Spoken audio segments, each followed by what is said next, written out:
Don't get your head in a spin, everybody. We've got the cure for it. Your 9:30 a.m. Vegas time solution to all the issues and concerns of Las Vegas and the NFR. Welcome back to the St. James and Church stage.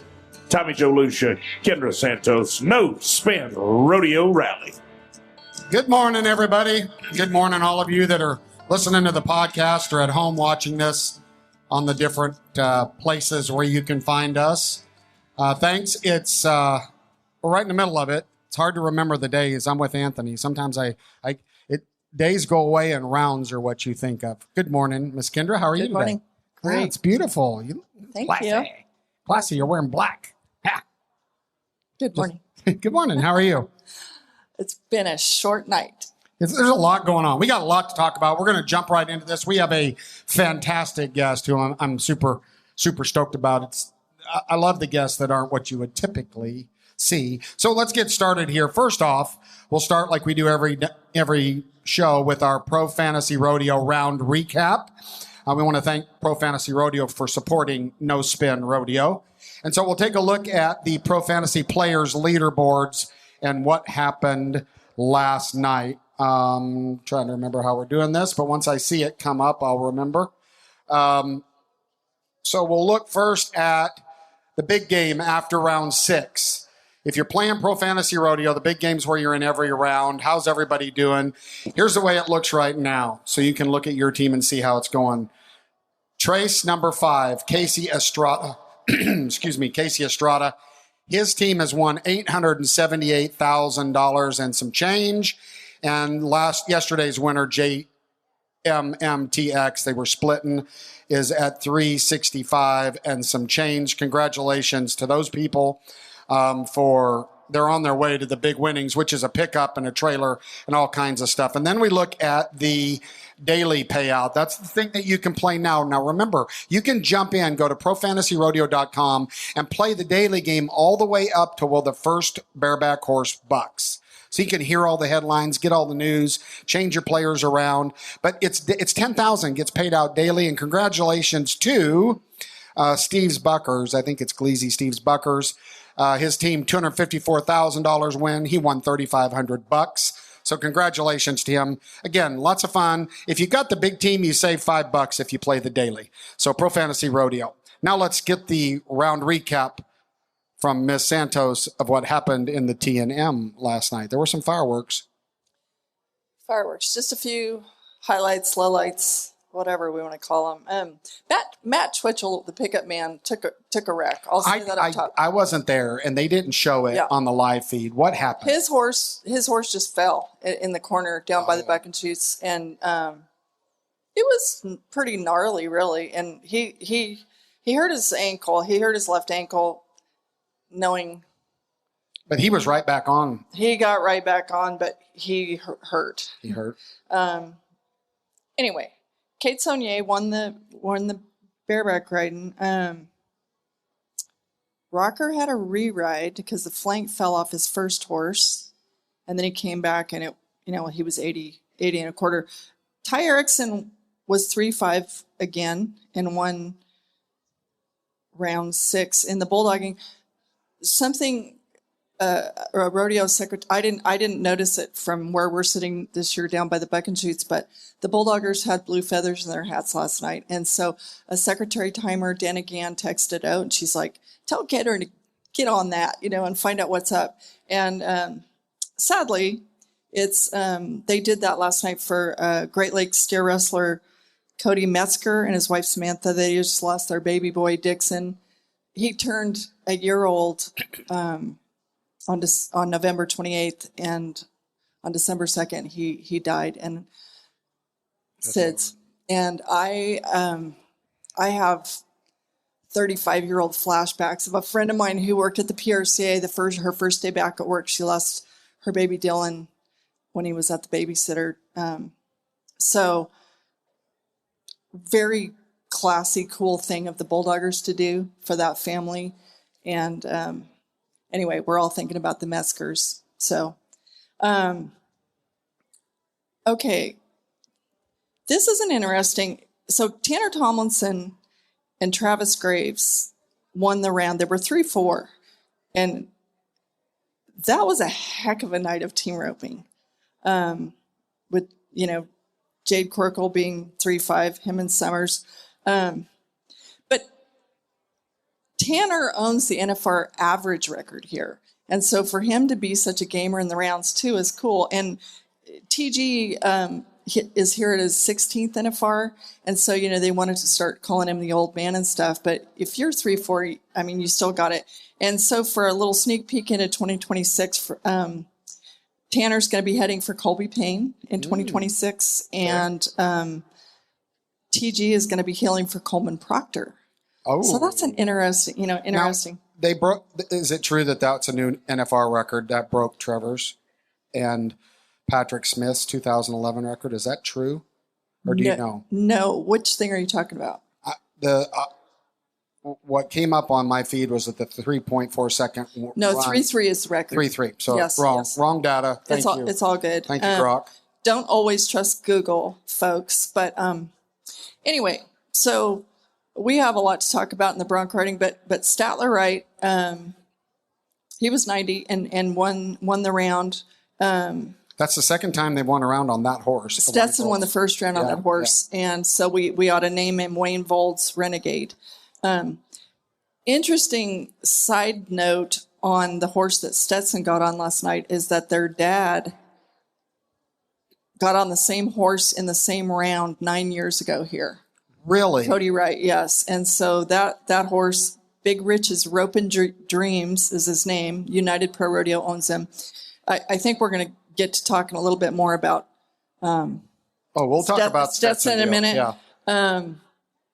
Joel Harris went third from last night on Old Peso and was 6'8". He got the victory lap on that. And Cassie Mowry rode Mindy Holloway's horse Cornbread. She'd never ridden that horse before. What can we say about Cassie Mowry? When those that want to say it's just the horse can never say that about Cassie Mowry. And I think she's like closing in on $8 million in career earnings. So what can a person say?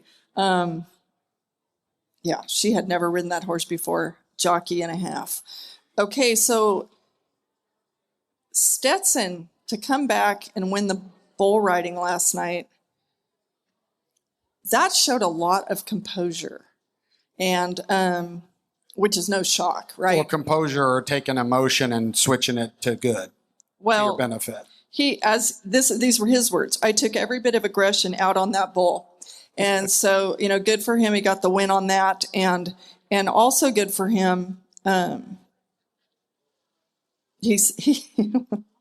save this for a minute. He did say you can have bad moments, but not a bad day. So he was determined to salvage the night.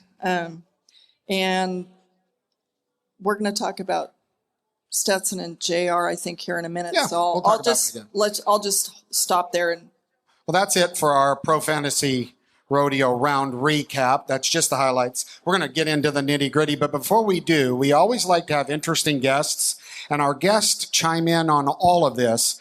Please welcome to the stage Mr. Ryan Growney from the South Point Hotel and Casino. Honored that he carved out some time to come across town to be with us. Sit by the pretty one. Sit by the pretty one. While he's sitting down, I'm going to give a little highlights here about Mr. Gahn and the South Point, because I think that'll create conversation. Mr. Michael John Gahn was born in Nebraska, Omaha in 1943. He comes from deep roots in hospitality and gaming, and he played a key role and still plays a key role in the operation in rodeo, bringing rodeo to Vegas. And then I'm going to spare you, but essentially he went through a lot of business dealings, owning properties, the coast casinos and stuff. And eventually, and you can correct all this if I'm wrong, but eventually decided to exchange stocks, get his own property, manage his own property south of town 20 years ago, the South Point Hotel. Mr. Growney manages that for him. And we'll talk a little bit more about why the South Point really is home for the Cowboys and the things that they do that make it want to be home for more than just cowboys through the course of the year. So welcome to the show, Mr. Growney. Thank you for having me. I think we should set something straight up front for all the people who grew up on the movie 8 Seconds. Are you or are you not related to John Growney? Somehow, we're not exactly sure how. So we say we're cousins because everybody says, Ryan Growney, you related to John? I just say, yeah, we're cousins. But the real story is I met him when I was 11 years old at the NFR. We didn't know each other. Just had the same last name. But Growney is a very uncommon name in Ireland. And we've never met a Growney we're not related to. And there's not that many of them. So we got drunk one night and think we figured it out. And it's like 3 generations back. So there was this pin of sheep. Yeah, right. Okay. So his kin went down and down to Texas, then around to San Francisco. And my family was in Missouri and then ended up in Nebraska. So somehow we're related, but we just don't know exactly how. I know we're going to get into the, Vegas and all that, but can you just say up front, you go all way back with this crew as like a kid, and you've told me the story, but can you tell it? Like here you are, like the boss man, but you were just a kid. Yeah. How you got involved in this whole rodeo thing? So Michael Gaughan actually met John Growney at the Gold Coast, and so it'd have been 1991. And he says, how you related to Mike Growney? Well, John's got a brother named Mike. My dad's named Mike, different Mike Growneys. And so there was some confusion. He says, anyway, come to the rodeo tonight and meet my Mike Growney. And so I meet him. And he says, all Growney's old enough to drive, come work for me for a summer. And when you're 11 years old, you're never going to get to 16, especially if you're going to get to be a cowboy. And one night a year, NFR, that was my rodeo experience. So 11, 12, 13, 14, 15. He says, how old? 15. You got your learner's permit? I said, no. He said, close enough. They dropped me off in Santa Maria, California. I had 2 pairs of jeans, 5 T-shirts, a really terrible cowboy hat, and dumb pair of boots. He said, first thing we're going to do is get you outfitted. And so Santa Maria, California, my dad and Mr. Gaughan dropped me off. They left. And for the next 3 months, I went down the road with Growney Brothers Rodeo Company. And at the end of it, they picked me up in Joseph, Oregon. And I got on the plane, and Mr. Gaughan said, how was it? I said, oh, my gosh, it was the greatest thing I've ever done. You think you'll let me do it again? And Mr. Gaughan said, well, how much do you pay you? I said, well, he didn't pay me. And he said, he'll let you do it again. So I did it for 7 years, all through high school and all through college. I went to Georgetown University, managed the basketball team in the winter, and then I rodeoed all summer long. And I just loved it to death. And I was supposed to go to law school. I went to dealer school instead and got in the casino business, pitching cards. And it kind of, so now it was just NFR was my cowboy experience. And then he opens a casino with an equestrian center. Now we got horses on property 46 weeks a year. And so all those people that I knew when I was 15 years old now come to the PRCA convention. And I'm very fortunate, very, very lucky. I get to see all those guys all the time. So awesome. It is. So Mr. Gaughan's in his 80s, and there's headlines. So I don't know if you can talk about this or not. So just say I can't talk about this. But there's headlines about all these beautiful Vegas hotels gouging their consumers, which all along I thought Vegas was get here, show them a good time, don't charge them a lot because they'll spend a lot on the machines. Okay, this is just the redneck Texas logic. But it's headlines all over. It's like $50 to open your refrigerator in your room as a usage fee. Like to open it is a usage fee. You can't put anything in your fridge. There's receipts that say, hey, here's a $6 pancake, good price. And then there's $10 delivery fee, $15 gratuity, $66 tip. I'm making all these numbers up. Next thing you know, you paid $50 for a pancake. But we don't see South Point in those headlines. I'll follow it up with one more thing. Standing in line, went with some friends to the viewing party at South Point. Great place. Packed. Lots of people. Go to the bar. I order, this is true story, I order 3, you order a lot right then because you don't want to stand in line. So I'm like this and this and this, a whole bunch of stuff, right, to take to the table for all of our people, our guests. And they're like $66. And I'm like, I didn't put my card down, right, because I thought they were probably talking about the lady next to me. And I'm like, I'm ready to pay. That's yours. Like, I was shocked. So let's talk a little bit about that. Is that something, what say you to that, what I just set up? It does feel like Vegas is gouging a little on the strip, and are they getting are they going to learn anything from the black eye? And have you guys changed anything? That's what I'll throw out. We're definitely, I mean, we're known for being the busiest place in town. Not only this week, but all year. There's a head count thing that we go through. So we have a lot of business. And somebody said, hey, what do you guys, because the headlines are bad. And I travel quite a bit. And everybody says, hey, is Vegas really doing as bad as they say they are? And it's out there. And, it depends on the property, but there's definitely been a dip in the travel.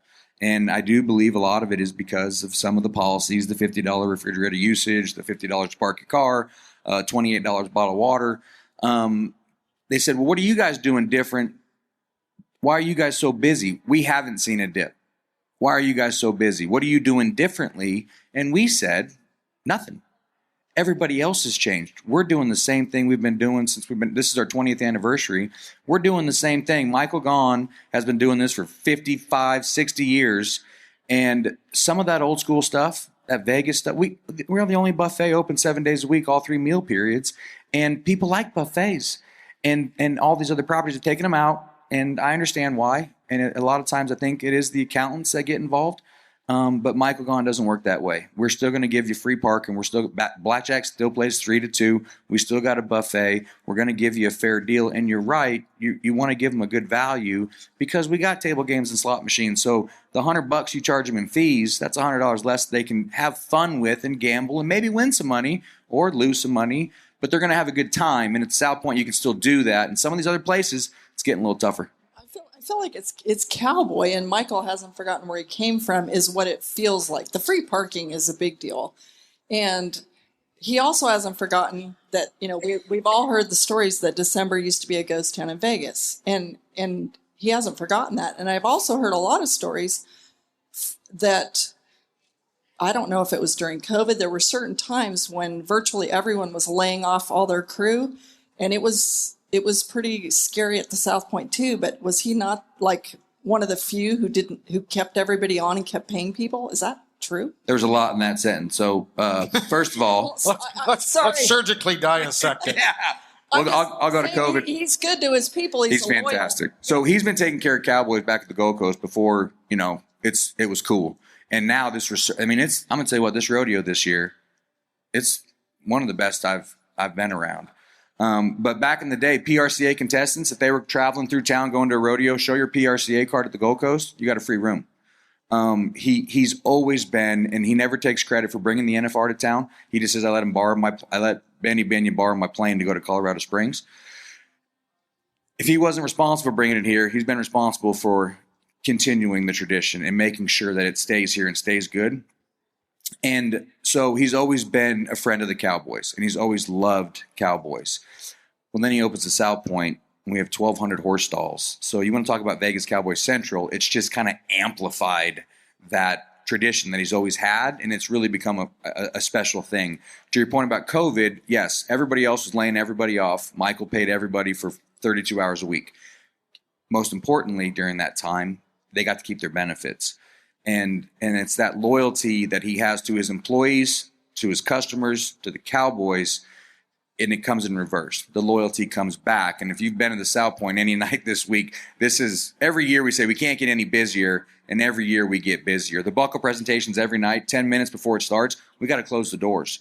We're kind of almost overrun. I mean, we've had to add bike racks, we've had to add security guards, crowd control, and it's never been like that. So it seems like, reaping the rewards of him being who he is and what he does and the product he offers. And the customers, they pay it back tenfold coming back.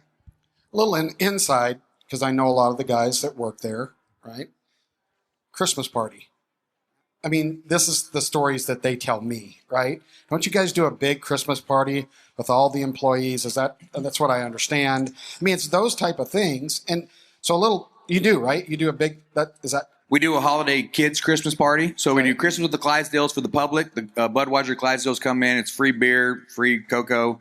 And then the next day we do the holiday Christmas party. So we bring the Clydesdales up for all the employees and their children, and everybody gets presents and raffles, and they do stuff. And then we do an annual Employee of the Year banquet where we honor 10, 20, 30, 40, and we have one 50-year employee that's been working for Michael Gaughan for 50 years.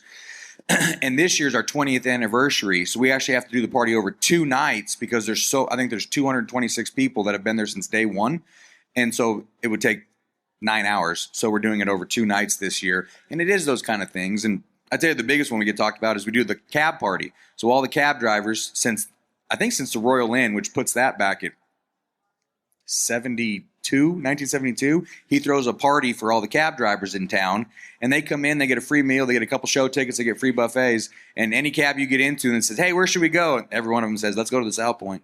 Yeah, that's good business. Yeah, that's pretty cool.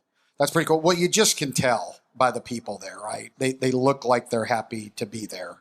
And Even Joe Baumgartner works there, the bullfighter, Yeah. right? Yeah. He's my director of Cowboy. I want to put it on his business card, but director of Cowboy Chit. Yeah. And he's made a big difference. We have an amazing arena team, but they were a normal arena team. And when you're dealing with livestock and you're dealing with animals, you need that guy. And because something's going to go wrong, something's going to get out, something's going to get hurt. You need that guy on the ground that you know is going to handle it, and that's Joe Baumgartner. And I mean, how long have you known Joe? Yeah, and he's just fantastic out there. now the food, and then we'll stop. We'll stop nosing the South Point. The food's really good. It is good.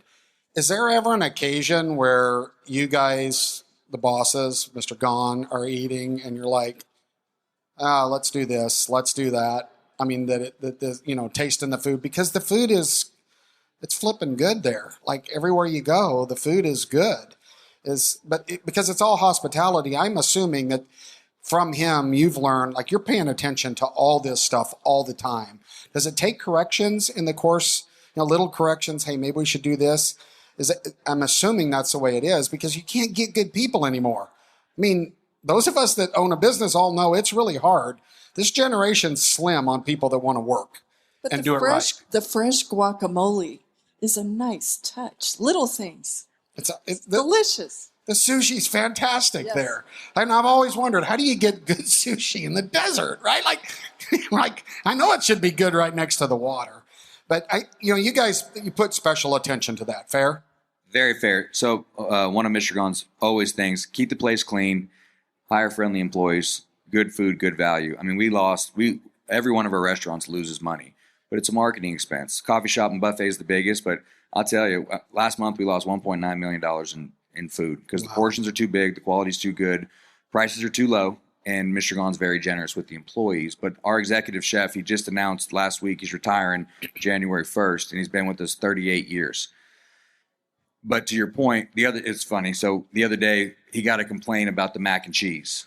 And I never eat mac and cheese. So for 3 days, we did taste testings on mac and cheese to figure out, hey, all right, they bring out 9 different types of mac and cheese. I'm like, how many kinds of mac and cheese is there? And we taste. All right, go with that one. Here you go. But for the most part, hold on. What made that mac and cheese? I have no idea. I thought they all creamy. Yeah, it was very creamy. Very creamy. Very creamy. Because we're going to clip this and use that. Growney saying They very didn't creamy. use powder. But the point about keeping the place clean, which that is a big deal to us. And this is above and beyond, because this is a first that's never happened. And Oat and I think we've seen it all. We stepped into an elevator a couple days ago at 7 o'clock in the morning, and out staggers a cowboy. He had just peed in the elevator. What? I didn't get this security report. And I'm just saying, but there was a sweet guy, one of your staff, when we stopped. So we held the elevator, and the guy came and cleaned it up. But I'm just saying, the fact that you don't kick cowboys out. Urine in 9, urine police. Anyway. It is very important. And go down to the stalls. And we got 1,200 horse stalls. Show ends on Sunday. They leave on Monday. We got Monday afternoon, Tuesday to clean 1,200 horse stalls. The next horse show shows up on Wednesday. And if you walk in there, you're going to think this place just opened. And so our Mario Gesualdo, he's been with Michael 42 years. And they care. They care. And it's anywhere else you say you work for someone, you work for a company. You say, who do you work for? I don't work at the South Point. I work for Michael Gone. And we have developed this culture, and it's really, I mean, it's so much fun. It's so much fun to be there. And I think the fans feel it and the customers feel it. And I love the fact that Las Vegas goes Cowboy Town for these 10 days, but you can't fake it, right? And I like the fact that they try, but we're Vegas Cowboy Central. We're the Cowboy Hotel. Come on Right. in. Well, Yeah. and it doesn't seem See like the it was stuffed bull. it was that long ago that we all felt like the South Point was a million miles away from the Thomas and Mack, but people still make the trip. Well, so let's start getting into the rodeo stuff, but we'll start it with a tie back to South Point. Denny Gentry, you guys, World Series of Team Roping. Like, talk about a success story. And you guys are right hip to hip on this thing. And then, the 16th of December, the big herp hits the headlines. No, November? November, sorry, that'd be past time. Anyway, so month out, 21 days. So what happens, I'm interested in what you guys are doing, because, I read that you're going to have 4,500 head of horses out there, right? That's a big deal. So just take me through that morning, because I think this is the interesting stuff, right? Do you walk in and they're like, hey, boss, better talk about the herp. Just take us through that, and then let's talk about what you guys have done. And it's going great, right? So, COVID flashbacks, right? Protocols, isolation, distancing, all these things. Like, oh my God, here we go again. And really, the conversation actually started with the NFR, right? Because all these other events, this, Ropins, all the stuff that happens at NFR, that's the show. And the protocols that we're going to have to put in place out there, and what do we want to do, and work with the PRCA and make sure everything we can do to make sure this rodeo goes, make sure the Cowboys get paid, is happening. And so in conjunction with that, we tried to institute just as many of those protocols at the World Series of Team Roping. We followed Connie Gentry's lead. They are the most professional organization out there. They run the third or fourth richest equestrian event in the world. Equine Network is unbelievable. Yeah. They're the monster. And I love Connie and Danny Gentry. They are so fantastic, so professional. What they do out there, if you guys haven't been there, we have 1,200 horse stalls all the time. We have 2,300 temporary horse stalls, 3,500 stalls on property, and then probably 400 day trippers a day. With this thing going on, that's so many horses. So what are we going to do? So we have Dr. Scher, who's a rock star, PRCA Vet of the Year. Our state vet, we obviously have, again, horses all year round, so we have a great relationship. So get in the room. What can we do? And so they instituted the 7-day health cert. You got to do the moving paper so that if anything does happen, we can go back. Temp checks every 12 hours. Coming off the truck, everything gets inspected, everything gets temp checked. Onto the property, we had the state vet with us Saturday and Sunday this weekend. He was there all day, just monitoring what World Series is doing to ensure the safety of these horses. And he was very satisfied with the protocols we put in place. And it's been a lot, but so far we are NFR seems to be good to go, and I think we're going to get to the end. And World Series today we'll have every stall full today. So 3,500 horses on property, but I've been out there every day, and it's been great. And God willing, we're going to keep on going. Obviously, we had the deal in Wickenburg that we were following very closely, and all the state vets are talking to each other. But I like to think that a lot of things that we've done have helped, and it looks like it's working. So we're grateful for that, because this team roping yesterday, the 14.5 paid out $225,000 to win it. This is a short go at 3 p.m. at South Point. We had 3,500 people in the audience watching it go down, and it's that World Series of Team Roping it's just amazing to watch. It is, and your trade show's cool because it's the right kind of trade show. I'll just say that. Those of us that know what I'm talking about know what I'm talking about. And we do that on purpose, right? We don't have the blue goo guy. We just want to make sure that I don't have to lay down on something that's going to shake everything until it falls off. Right? Stand on. Have you been on the stand-on shaker thing? It's supposed to lose 10 pounds. That's because it shakes your nuts right off your body. Excuse me. Sorry. I have one in my living room, and it's it's not to shake your nuts off, Tommy Joe. Well, it probably wouldn't apply to you, I hope. It's for lymphatic drainage, dude. Lymphatic drainage. And does the lymphatic drainage go right onto the shaker? Maybe we're talking about something different. All you do is stand on this thing for 10 minutes. And there'll be a point in your life as you get older that will be you'll be in danger to doing the same thing the guy did in the elevator on your shaker if you're not careful. That's all I'm saying. I'm sorry. I It embrace the didn't shaker. shake my nuts off. Do you have a shaker? Have you been on a shaker? You know what I'm talking about? That thing you stand on. And, I know. I've been on it. It's scary. I think you could probably use it for a lot of different things. It'll knock a tooth out. Okay. All right. So we're past the shaker. Let's talk about the rodeo. All right. I'm going to let you run with the first headlines. And then now our guests, we are very interested in your perspective from where you sit on what we're talking about. And if you can't comment because someone might slap you, then just don't say nothing. Cool? Cool. Here we go. All right. Headline number 1. Roll it out. Okay, well, obviously, we're going to talk about Stetson Wright. Yeah. Yep. Obviously. Who isn't? Okay. And so they threw a flag. They said he missed him out on the right hand side. They reviewed it, and it stood. And I'm assuming that I haven't had time to just troll the internet, but I think that's the hottest topic probably today. I'm guessing. Pretty hot. Pretty hot. It took 2 minutes, and just the first 2 people I saw that commented, I was just going to quote them real quick. So Rusty Wright, one of the Wright brothers, he actually put the video on social media, and his comment was, "This is getting absolutely ridiculous. These judges are literally robbing people of world titles and embarrassing the entire rodeo industry. Something has to be done about this." Okay. And then the other one, and there are 10,000 to choose from, but the other one that just happened across my feed was Jeff Shearer, who is an NFR saddle bronc rider, who's also the PBR review judge. And he simply said, "Can you please explain to me how Stetson missed his horse out on the right side? Helen Keller couldn't have screwed this call up."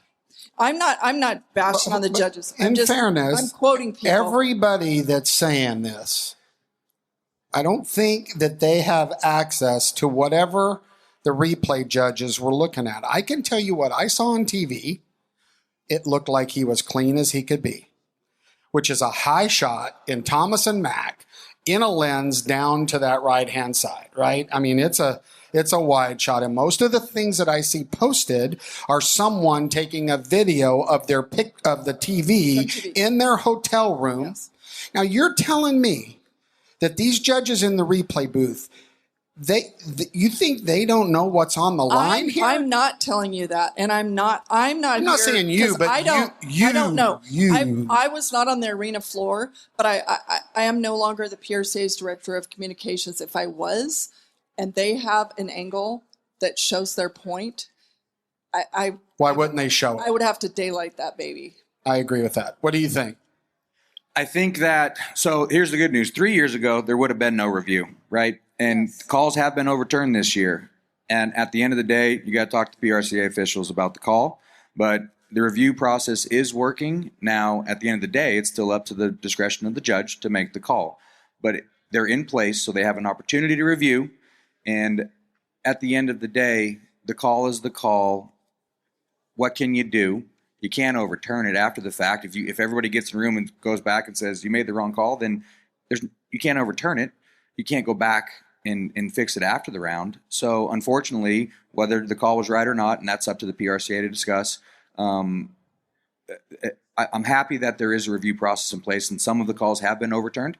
And in this situation, I mean, sometimes things happen in live sports, and it's unfortunate if it was the wrong call.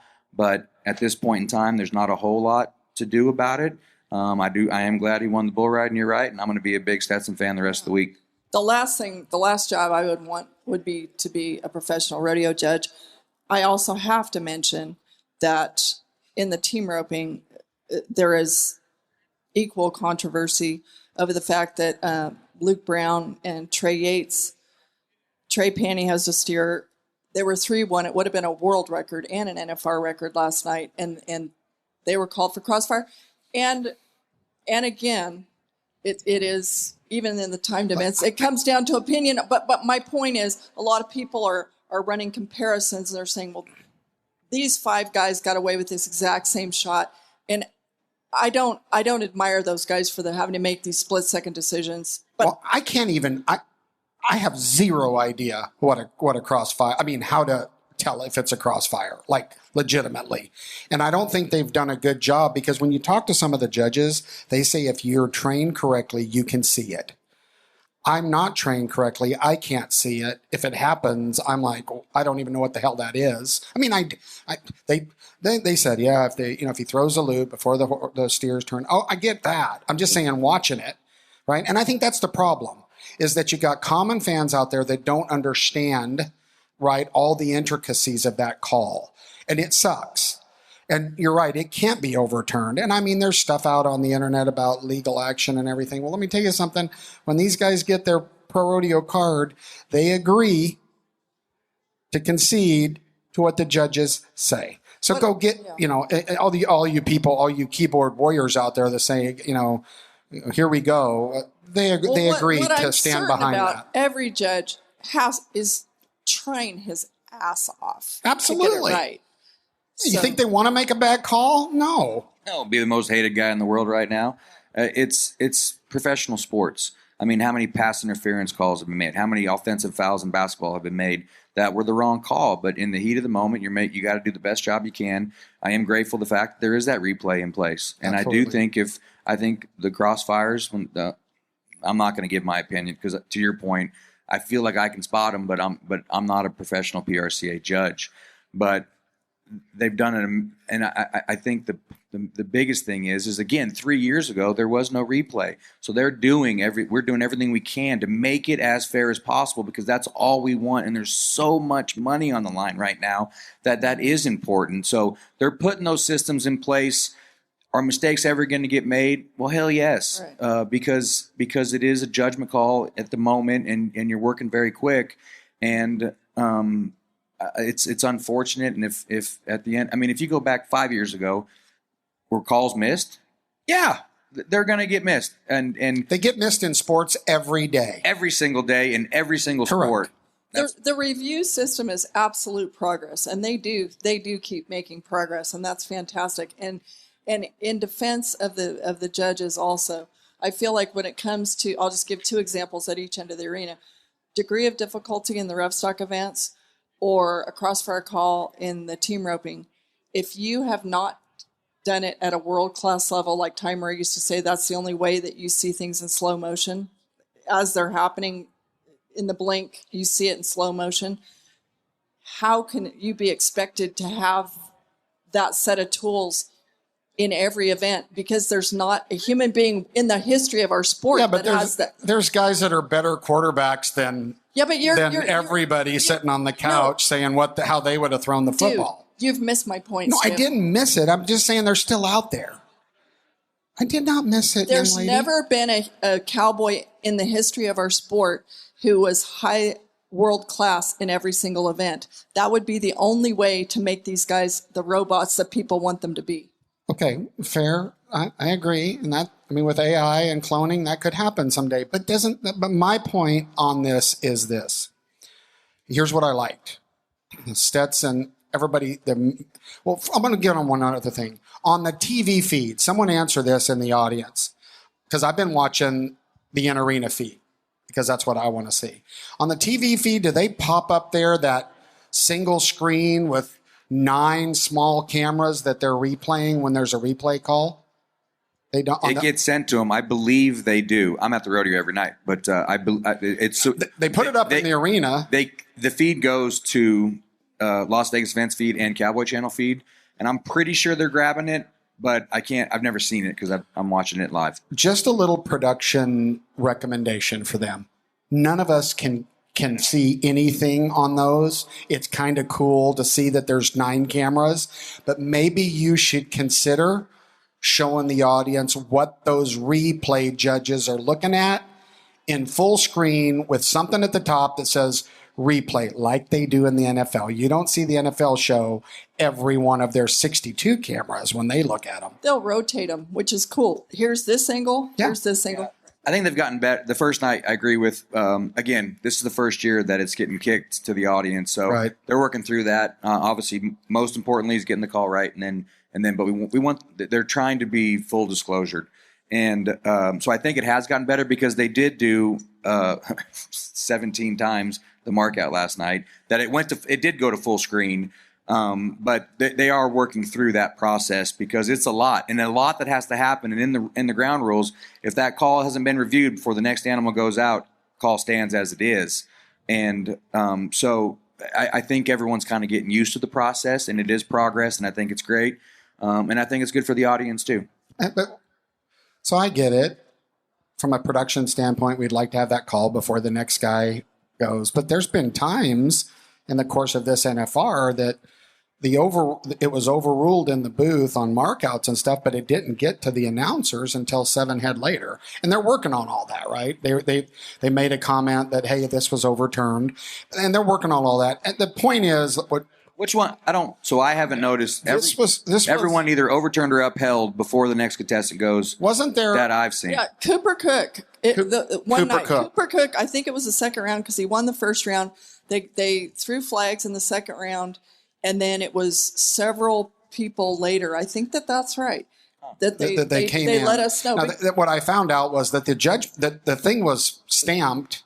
It just hadn't gotten relayed or read or whatever. Remember, there's a lot of things going on, and this thing's timed down to the second. So that doesn't mean that a note wasn't handed to an announcer, and that was frankly when they got to it, And so, but I'm going to throw in one of our no spinners comment right here because it's kind of in this line. One of our no spinners in our feedback sent, so I'm interested in y'all's opinions. He asked, why do they do the victory lap when there's a re-ride? Why don't they wait? Well, I know why, because what a mess if you're going to try to stack victory laps up after you do it, like from a production standpoint. That is your current winner at the moment. The announcers say that. They say it's not over, but what say you guys? I mean, this particular no spinner is like, boy, we really think they should wait. I don't think so. I think it's tricky. It's a production call, right? It's no different than there are times when there's a re-ride in the bull ride and that they hold till after the rodeo. And, yeah, I don't love that. But it's how the production for the NFR is down to the second. And so they roll with it, and I guess they like the odds. If there's one guy left to go, the odds are that guy taking the victory lap is good chance he's the winner when you got this. I'll give you my opinion. On the victory lap, what the hell's the difference? I mean, the cowboy is if he gets a re-ride and he wins the round, he misses out on the victory lap. I think the cowboy's probably okay. He'll just take the first place check and go on with it. He's probably going to get bucked off anyway. There's been a couple of exciting flag moments this year. So I don't think that's such a big deal. But so it has always been very, very important to this rodeo, and I think it adds a lot to it, is that pace of play. I mean, it used to be 1 hour and 58 minutes to 2 hour and 3 minutes. You can't keep it that tight and then try to accommodate all of these types of things.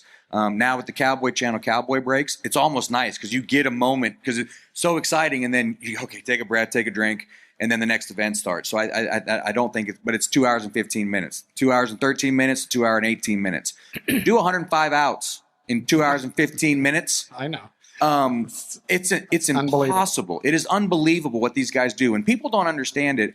And I think they should talk about it more. The amount of preparation that goes into this event, the ground. There are 13 sensors in the dirt, and 5 times a day they take moisture readings and temperature readings at 3, 5, and 8 inches. Every day they rehearse the grand entry, the stagecoach, the introductions, the sponsor flags, the whatever the specialty act is. I mean, it is amazing the amount of preparation and work that goes in to make that thing run in 2 hours and 15 minutes. And I just think it makes it fantastic for the fans. It's so exciting. They stay up the entire time. And so some of those things, I think for the purpose of that timing, it is important. So I do agree with the bull riding re-ride comment. I wish that they would hold that call. I think it needs to be a part of the show. I don't disagree with you there. But as far as the victory lap, I mean, what the hell? I'm with you. You want to talk about J.R. Stratford for just a minute? Absolutely. That was because in the moment, nobody had any idea, right, really what was going on. What are we talking about? He got hammered. He won what round? Well, he's last the one night that was round 6. Bull rider that's been seriously fined for improper feathers. Okay, until he made his swap. So he won the 5th round, and then last night in round 6, he got slammed, and it was pretty ugly. Well, I leave from the seats now, and then I walk out the front, and then I go back in the front doors and go downstairs to the press room, and they held me up, out in front, and it was for a stretcher, and it was JR. Well, he had like the turban, like the mummified, like across one eye, and all of his head was wrapped in gauze, and his other eye was about to be shut, and he's trying to like text his mom or something, but they're rolling him out of there, and so I'm like, oh. He got jerked down in the back end, and the hind feet came down, and he doesn't wear a helmet. Hind feet came down, and he jumped up and ran out and ran up the tunnel. And I was the same thing. I was wondering if something got hurt, right? Because he went straight to the sports medicine room. He left on his own power. Right. His mom, we've been back and forth since early this morning, but she showed me like what it looked like.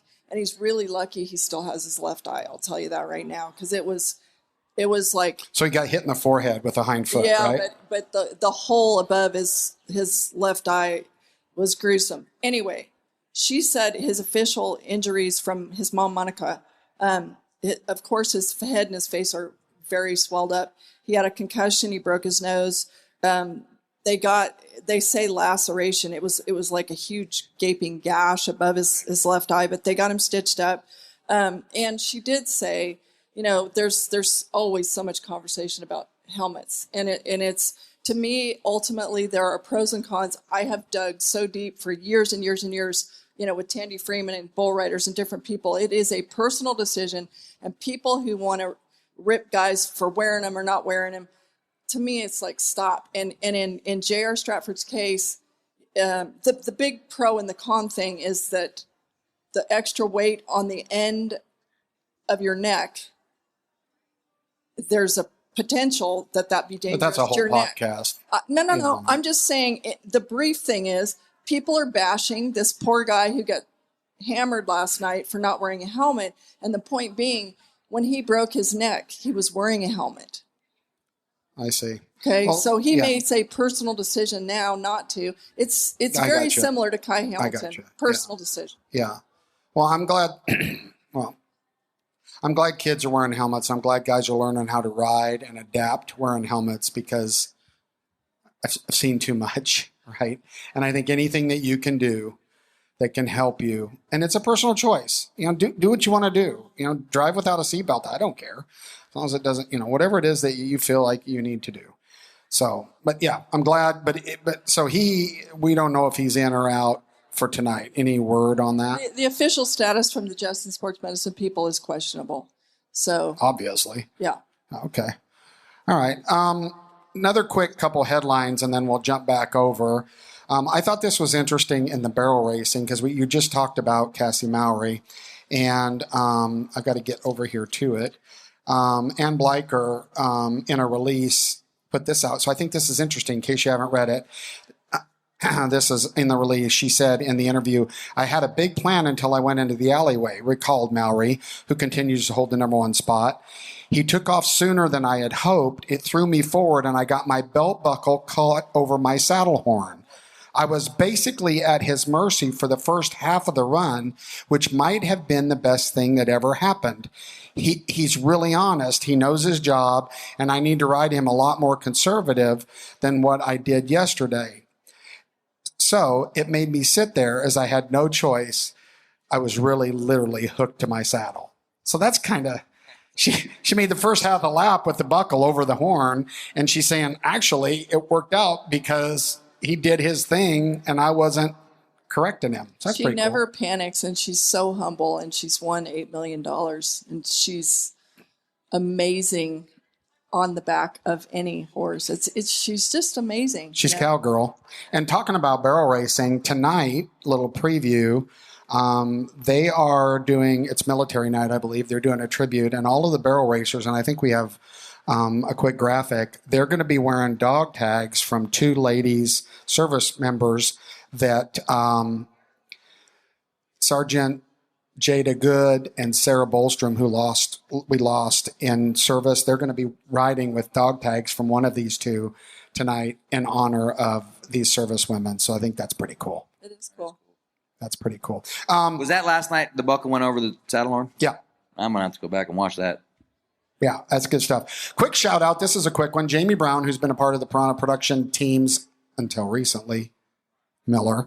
Her son was at the Mike and Sherilyn Johnson's Vegas Toughest Down. He won the team rope in there, and he won a truck. Royce won a truck. Now, here's the interesting thing. We've been texting because that's her boy, right? She's like, I said, well, didn't he get his license? This was before this. She goes, he doesn't care about driving.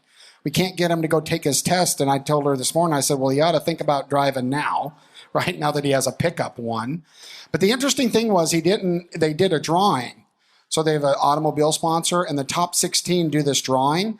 And the first, it's a progressive drawing. So he won the truck through a drawing, right? He was the last one to draw and got the truck, and others got cars and Yetis and stuff. So I thought that was pretty cool. And then back on the World Series deal, before we jump into roundtable conversation, the World Series of Team Rope and payout yesterday of the number 12.5 Ariat was $1.5 million. The winners were Michael Ortiz and Adrian Martinez from New Mexico, who took home a smooth $225,000 or $112,500 a man. And so there was an add-on roping too. I don't know how the add-on ropings work. Is that like, we got some time, we're going to add a roping on? Is that how that works? Do you know? There's a constellation, and then there's those two out. We're running 5 arenas. So we're running those 2 arenas out south, which are technically independent from the World Series. It's a qualifier for the next year, and it's a couple $1 million at the end. $2 million. They said paid out yesterday on this add-on roping. That seems high, but I'll have to look into it. Between two ropings, paid out nearly $2 million. So yesterday. the 1.5 plus 500,000 out in the south lot, I'm assuming. So you can qualify for 2026 World Series, or if you do well, you can actually roll that money into this year and get in and get into the big roping. But it's unbelievable. So 5 arenas, 10 days, all day long, just spinning stickers. All M branded cattle. I think so. Yes. Just wondering. Yeah. Those things are expensive. But you know what? You see things out there that it's so cool. You will see Clay Cooper head for Jake Barnes the other day, or Trevor Brazil. I asked him. This is actually pretty funny. So I said, Trevor, I heard you were in the roping. I said, have you ever competed at the South Point before? He said, nope, first time. I said, we got Trevor Brazil competed at the South Point Arena. I said, I heard you miss. And he goes, I don't miss. I might have broke the barrier, but I don't miss. And I said, what'd you think? He goes, I thought it was going to be an absolute goat show out there. He said, but when we pull into those barns and the check-in process and all the things, he said, it was so smooth. He said, it's just a wonderful facility, and it's Trevor Brazil. So that actually meant a lot to me, and yes. I appreciated it. A couple years ago, 3, 4 maybe, Guy Allen, the legend, 18-time world champion steer roper, he starts bawling because he won a roping out there healing and won more than, God knows, probably 15 seasons combined. Yeah. Really cool. Well, and watching these guys mentor their kids, because I read a deal or heard that Luke was hazing for his boy somewhere along here. And so that's pretty cool. Pretty cool stuff. So do you have any other headlines? Otherwise, I want to show a couple videos that I think, I want to get into the fines. Dun, dun, dun. Fines. Everybody likes fines. We got the injury report. Can we hear the fine siren? And then we'll take a look at our secret insider picture of fines for last night. By the way, folks, if you're wondering, we're the first to release this every day, legal or not. All right, here we go. Tucker Allen, not ready, more than 45 seconds, $250 fine. Comment? Side panel? I'm going to run down these. No, don't read them. Do you have a comment? Okay, we'll go Jaco Roper. No. I would make a comment on that. Sometimes the Bulldoggers aren't ready because their peripheral vision shows them that the Hazen horse is having a moment. So, and I do promise you that Tucker Allen doesn't give one half of one shit about $250 right now. Because it could change how fast he's out and everything. Anything for Banker. Yeah. And Jaco Roper, another patch violation. I think this was the second one. I could be wrong. Maybe not. No, somebody else wore that same patch. Oftentimes, though, when something like that happens, that person with that patch is paying that fine. Or the sponsor is. That's what I'm saying. The sponsor with the sponsor patch people. Next two, Clint Summers and Luke Brown both got hit with $250 for dropping their rope. Wow, that's some salt in Luke's wound after getting flagged out for crossfire in a 3-1. When he's 50 years old and the oldest guy here, and he just was 3-1 and he dropped his rope, I'm going to have to give him some slack. Maybe we should all pitch in and pay that for Luke. Survey Championship Rodeo, 2 fines for wrong flank man. Now, Insider Trading says they didn't have the wrong flank man. Remember, everybody, they can go contest these, right? But I'm not so sure how this could be wrong if those back judges there can look at the guy and know if he's been flanking or not. But neither here nor there. This fine thing, I'm going to get your take on it. I've said my take. They're an association that's trying to run a professional event. There's ground rules and there's official rules of the sport, and the guys know them, and they should get fined if they break the rules. That's my take. You might think it's silly. Now they're like, oh, maybe they should spend more time figuring out the mark out than what the bird feathers are. Oh, whatever, all you people. What say you? I mean, you got to enforce policy, or why have it? 1,000%. You have to, if you're not, when you're running this kind of money, how long are you going to sit there in the box making sure everything is absolutely perfect? Going back to that production time, and say what you will, I do believe that pace of play sets this rodeo up. If you're not holding these guys accountable for not being ready, 45 seconds, 60 seconds, I think it's, if you're longer than 45, it's a fine, and then over 60, it's another fine. They're not going to hold to account. The back of the buck and shoots, how many people are up there? So you have to enforce. If you have a flank man, you get a guy that's going to go flank that horse. That person has credentials. They have stickers. It's a very stringent process. And if you send just somebody else randomly up there, you're going to get a fine. The drop in the rope, that's another thing that, it's a production thing, or you lose the hat, or, they're all in place to try to make the rodeo better. It's not trying to punish these guys, but at the same time, how else do you hold them to account to make sure they're abiding by those rules? And they sign for the ground rules, and they know what the rules are, and it's a $250 fine. I mean, it's not like if you think about the security of it, though, some of it's for our sports protection. It could be really dangerous to have someone who snuck back there. There are people don't even think about that. 100%. But then it's camera angles. How many times at other rodeos we have to deal with the fact that they want a good shot, and you got 65 dudes that are getting the horse ready, right? 65 guys trying to get the horse to stand up, and you can't get a camera shot. This is the Super Bowl of rodeo. They need to take production and broadcast production and all of that stuff into account so that the fans out here can actually feel like they're a part of the event. And part of that's getting that lens in there so you can see what's going on. I mean, it has to be done, and all the bitchers will bitch, and it is what it is. But, it's just real. I've heard about these fines a lot more this year. They've always been there, but I don't know. Maybe it's because now all of a sudden everybody's posting the fines.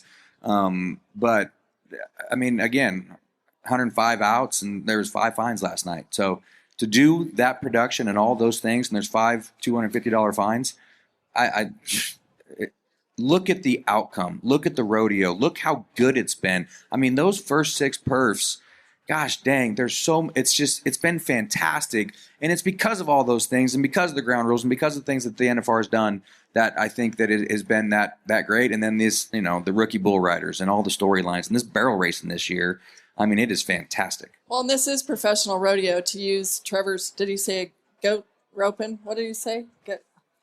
This place isn't a goat roping. This is not an amateur rodeo, folks. Right. So you do have to have some rules. Yeah. So a couple quick things, Kuka shout outs before we get off air. We did have one no spinner, because I don't know the answer to this. I'm going to ask you, that asked if the Bulldoggers can still double jump. Can they? No, they cannot. And back in the day, the team reppers could use 3 loops. A lot of people loved watching guys rebuild. They voted that away. There's only 2 loops now, and 1 jump for the Bulldoggers. There are 2 loops for the calf rubbers, but that's an event by event decision. And shout out to the dirt crew. When you see a barrel racing where everything's 13s and 3 rounds ago they were the worst dirt people in the world. Come on, get a hold of yourself, people. Hey, we want to thank our guest Ryan Growney for taking out time to be with us. On behalf of Kendra Santos, myself, Tommy Joe Lucia, all of you out there, God bless you. We'll see you tomorrow on No Spin Rodeo.